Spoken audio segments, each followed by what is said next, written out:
Sejak penciptaan Adam sampai hari kiamat, tidak ada satupun makhluk yang lebih besar fitnahnya daripada Dajjal. Bahkan kita diajarkan untuk senantiasa memohon perlindungan dari fitnah Dajjal di setiap ujung salat. Siapakah ia sebenarnya? Apakah Dajjal dari golongan manusia atau jin? Bagaimana ciri fisik Dajjal? Kemampuan apa yang ia miliki sehingga disebut sebagai fitnah terbesar sepanjang masa? Mari kita kenali musuh terbesar umat manusia yang bernama Dajjal.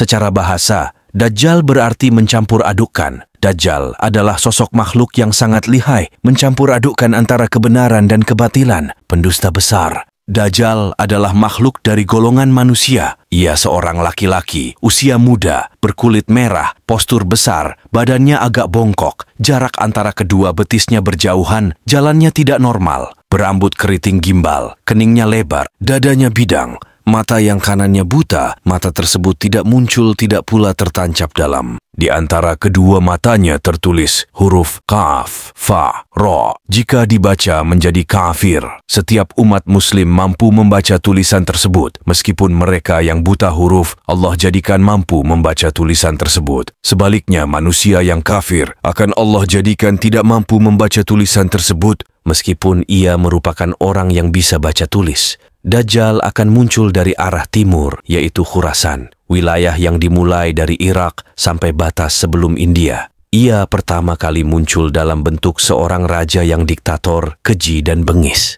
Kemudian dia mengaku-ngaku nabi. Setelah itu mengaku sebagai Tuhan yang harus disembah. Allah memberikan banyak kemampuan gaib kepada Dajjal. Di antaranya, Allah berikan kepada Dajjal bisa memerintahkan langit untuk menahan atau menurunkan hujan, bisa memerintahkan bumi untuk menahan atau menumbuhkan tumbuh-tumbuhan, bisa memerintahkan binatang-binatang ternak untuk menghasilkan susu, ataupun tidak, bisa mematikan dan menghidupkan kembali seseorang.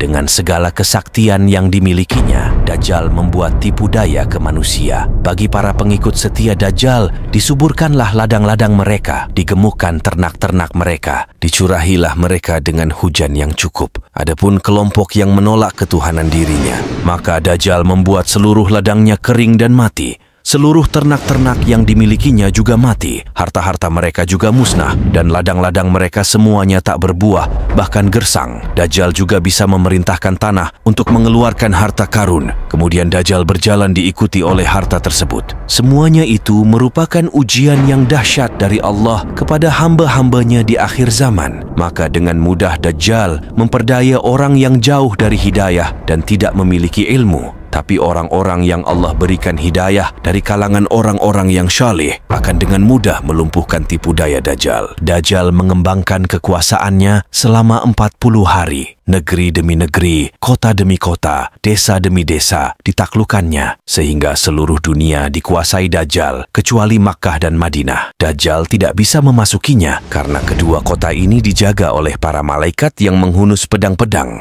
Ketika bumi diliputi kegelapan tipuan Dajjal, Allah utus hamba pilihannya, yaitu Imam Mahdi dan Nabi Isa alaihissalam. Semua kehebatan Dajjal tak berarti ketika berhadapan dengan dua hamba Allah ini. Sosok Dajjal yang gempal, seketika larut laksana garam yang dimasukkan ke dalam air ketika berhadapan dengan Nabi Isa alaihissalam.